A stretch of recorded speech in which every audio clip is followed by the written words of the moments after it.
তাহারে কালুদা কি পড়া দিয়েছিল আমি তো ভুলে গেছি। স্কুলে খালি চেহারা দেখাতে আসে।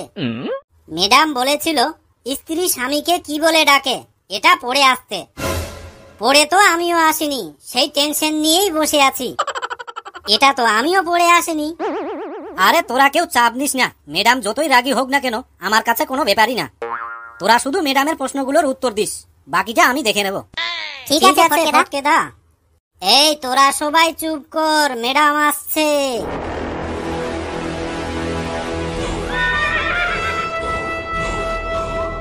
Good morning madam. এবার তোরা সবাই বসে পড়। স্ত্রী স্বামীকে কি বলে ডাকে পড়া করে এসেছিস তো? আমি কিন্তু অন্যান্য টিচারের থেকে একদম আলাদা। কেন ম্যাডাম, ওদের দুটো করে আর আপনার কি চারটা করে আছে? এই পেচি, কি বলতে চাইছিস তুই? না মানে ম্যাডাম, আমি তো চোখের কথা বলছিলাম। আমরা নারী, আমরা সব পারি, তাই না ম্যাডাম? তুমি একদম ঠিক বলেছ।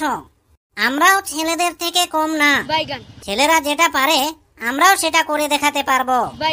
ম্যাডাম আমি মানলাম মেয়েরা সবকিছু করতে পারে, কিন্তু ছেলেদের মতো দেওয়ালের উপরে মুটু করে দেখাতে পারবে না।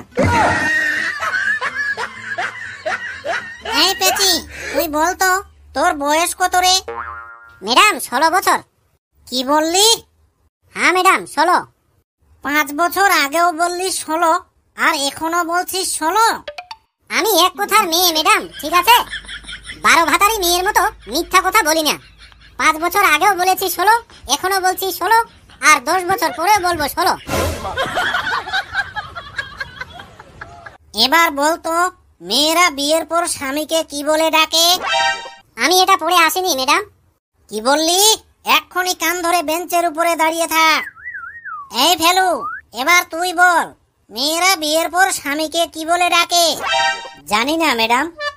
ম্যাডাম এর বদলে অন্য প্রশ্ন ধরুন, আমি উত্তর একেবারে ঠিক দিয়ে দেব। ও তাই? তাহলে বলো তো, বিয়ের জন্য মেয়ে দেখতে গেলে মেয়েটি ভালো না মন্দ চেনার উপায় কি? কোনো মেয়েকে বিয়ে করার আগে তাকে নিয়ে অন্তত 2 ঘন্টা ট্রাফিক জ্যামে বসে থাকতে হবে। তার রাগ, ধৈর্য আর মুখের ভাষা সব জানা হয়ে যাবে ম্যাডাম। এই ফেলু, এক্ষুনি কান ধর বলছি। ম্যাডাম এরা কেউ পড়া করে আসেনি, গাধার দল সব। এদের পড়া ধরে সময় নষ্ট না করে আপনি আমায় পড়া ধরুন। এমন কোনো প্রশ্ন নেই যে আমার উত্তর জানা নেই। আমি হলাম শিয়াল পণ্ডিত। উত্তর একেবারে উথুলিয়ে পড়ছে। একটু পরেই বোঝা যাবে বাছা তুমি কোন পণ্ডিত। এই কালু, এবার তুই দাঁড়া। জি ম্যাডাম। মেয়েরা বিয়ের পরে স্বামীকে কি বলে ডাকে? ম্যাডাম এটা তো আমি পড়ে আসিনি। এই প্রশ্নটা বাদ দিয়ে আপনি অন্য যে কোনো প্রশ্ন ধরুন, আমি ঠিক উত্তর দিয়ে দেব। যদি প্রশ্নের উত্তর দিতে না পারিস তাহলে মারতে মারতে স্কুলের বাইরে দিয়ে আসবো কিন্তু। ঠিক আছে ম্যাডাম, শর্ত মঞ্জুর। তাহলে তুই একজন আনাড়ি স্বামী সম্পর্কে যা জানো তাই বলো। ম্যাডাম একজন আনাড়ি স্বামী নতুন নতুন বিয়ে করেছে, কিন্তু বাসর রাতে কিভাবে কি করবে তা ভাবতে ভাবতে 3-4 দিন কেটে যায়। একদিন কি হলো ম্যাডাম জানেন? কি হলো? স্বামী তার স্ত্রীকে ডাকছে, কই শুনছো? শুনিয়ে সুতোটা ঢুকিয়ে দাও না, আমার অভ্যেস নেই তাই ঢোকাতে পারছি না। স্ত্রী বলল, সুতোর মাথায় একটু থুতু ভিজিয়ে নাও, দেখবে ঠিক ঢুকে যাবে। এই কালু, এবার গুড বয়ের মতো কানটা ধরে দাঁড়িয়ে যা। এখন তো দেখছি এরা সবকটাই শিয়াল পণ্ডিত, নিজেকে খুব চালাক ভাবে। দাঁড়া, এবার ফটকেকে এমন এমন প্রশ্ন করব যে উত্তর দিতে দিতে ওর পাছা দিয়ে ঘাম বেরোবে। এই ফটকে, এবার তুই দাঁড়া। জি ম্যাডাম, আমি তো আগেই বলেছি এদের পড়া ধরে সময় নষ্ট করবেন না। তুই যখন এতই পারদর্শী, তাহলে বলতো মেয়েরা বিয়ের পর স্বামীকে কি বলে ডাকে? এটা কি তুই পড়ে এসেছিস? জি ম্যাডাম, আমি তো পড়ে এসেছি। না, তাহলে একে উল্টো পাল্টা প্রশ্ন করে এর মাথাটা আগে ঘুরিয়ে দেই। তাহলে তুমি রাতের বেলা ট্রেনের ভ্রমণ দিয়ে একটু বিস্তারিত বলো তো। ও এই ব্যাপার, তাহলে ম্যাডাম ভালো করে শুনবেন। রাতের বেলা ট্রেনে করে হানিমুনে যাচ্ছে এক দম্পতি। উপরের সিটে দুজনে শুয়ে শুয়ে যাচ্ছে। তাদের ঠিক নিচের সিটে এক দাদু, উনিও শুয়ে শুয়ে যাচ্ছে। নিচের সিটে শুয়ে থাকা দাদু শুনতে পারছে উপরে থাকা দম্পতির কথা। তুমি আমার আপেল, তুমি আমার শসা, তুমি আমার নরম নরম পাকা কাঁঠাল। দাদু আর চুপ করে থাকতে পারলো না, শেষে বলেই ফেললো, বাবা ফল নিয়ে খেলা করছো করো, কিন্তু মনে রেখো যেন ফলের রস আমার গায়ে এসে না পড়ে। বিয়ের পরে স্ত্রী যদি পড়াশোনা করতে চায় তাহলে স্বামীর কর্তব্য স্ত্রীকে ভর্তি করে দেওয়া। শিক্ষা হলো অমূল্য রতন, বুঝলে? ম্যাডাম, আমার বাড়ির পাশে একজন নতুন নতুন বিয়ে করেছে। তাদের মাঝে মাঝে ঝগড়া শুনতে পেতাম। তার বউ বলতো, আমি পড়াশোনা করতে চাই, আমাকে কলেজে ভর্তি করে দাও। স্বামী বেরুপায় হয়ে ব্যাংক থেকে লোন নিয়ে বউকে নার্সিং পড়িয়েছিল। পরীক্ষায় পাশ করে চাকরিও পেয়ে গিয়েছিল।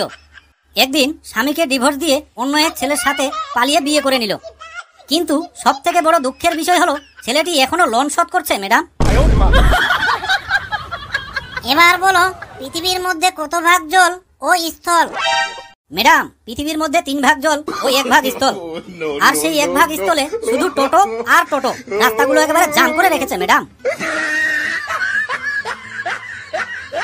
এমন এক ডাক্তারের ঘটনা বলো যে কিনা রোগীর চেহারা দেখে রোগ বলে দিতে পারে। একদিন ডাক্তারের কাছে রোগী আসলো। রোগী বলল, ডাক্তার বাবু, আপনি নাকি রোগীর চেহারা দেখেই বলে দিতে পারেন তার কি রোগ হয়েছে? ডাক্তার বলল, জি পারি। রোগী বলল, তাহলে বলুন তো আমার কি রোগ হয়েছে? ডাক্তার বলল, তুই দিন কানা, দিনের বেলা তুই ঠিক মতো দেখতে পারিস না। রোগী ডাক্তারের পায়ে পড়ে কাঁদতে কাঁদতে বলল, একদম সত্যি কথা বলেছেন ডাক্তার বাবু। হঠাৎ করে কান্না থামিয়ে চোখ মুখ মুছে বলল, কিন্তু আপনি কি দেখে বুঝতে পারলেন ডাক্তার বাবু? তখন ডাক্তার বাবু যা বলল পুরোটাই ইতিহাস। ম্যাডাম, এই ইতিহাস না পাতিহাস তুই খুলে বল। ডাক্তার বাবু বলল, বাইরের সাইনবোর্ডে বড় অক্ষরে লেখা আছে, এটা পশু হাসপাতাল। তোমার উত্তর শুনে তো আমার মাথা ঘুরতে শুরু করে দিয়েছে। এবার তুমি আমার একটা লাস্ট প্রশ্নের উত্তর দাও, তারপরে আমি চলে যাব। মেয়েরা বিয়ের পর স্বামীকে কি বলে ডাকে? ম্যাডাম, সব প্রশ্নের যখন উত্তর দিতে পেরেছি, তাহলে নিশ্চয়ই এটাও প্রশ্নের উত্তর দিয়ে দেব। তাড়াতাড়ি বল বাবা, আমার মাথা ঘুরতেছে। মেয়েরা নতুন নতুন বিয়ে করার পর স্বামীকে সম্মান দিয়ে ডাকে। যেমন ধরুন, বাবু, সোনা, ডার্লিং, আবার আপনি করেও ডাকে। বিয়ের 1 মাস পরে তুমি, তোমার মা, তোমার বাপ করেও স্বামীকে ডাকে। ম্যাডাম, 2 বছর পরে ডাকাডাকি শুরু হয়, অমুকের বাবা, শুনছো? এরপরে শুরু হয় আসল কাহিনী। আমি হয়ে তোমার সংসারে এখনো টিকে আছি। অন্য কোনো মেয়ে হলে কবে তোমার মুখে মুতু করে দিয়ে চলে যেত। ঠিক আছে বাবারা, আমার এখন মাথাটা কেমন কেমন ঘুরছে। আমি তাহলে এখন আসি। ঠিক আছে ম্যাডাম, যান, কিন্তু সুস্থ হলে আবার ক্লাস নিতে আসবেন কিন্তু। হ্যাঁ হ্যাঁ বাবা, হ্যাঁ ঠিক আছে। हे प्रभु हे हरि राम कृष्ण जगन्नाथ प्रेमानंद, ये क्या हुआ? বন্ধুরা, আমাদের এই ভিডিওটি কেমন লাগলো অবশ্যই কমেন্ট করে জানাবেন।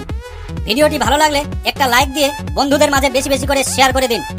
সাবস্ক্রাইব করে দিয়ে আমাদের সাথেই থাকুন, এভাবে নিত্য নতুন হাসির ভিডিও দেখার জন্য। হাসতে থাকুন, সুস্থ থাকুন। ধন্যবাদ।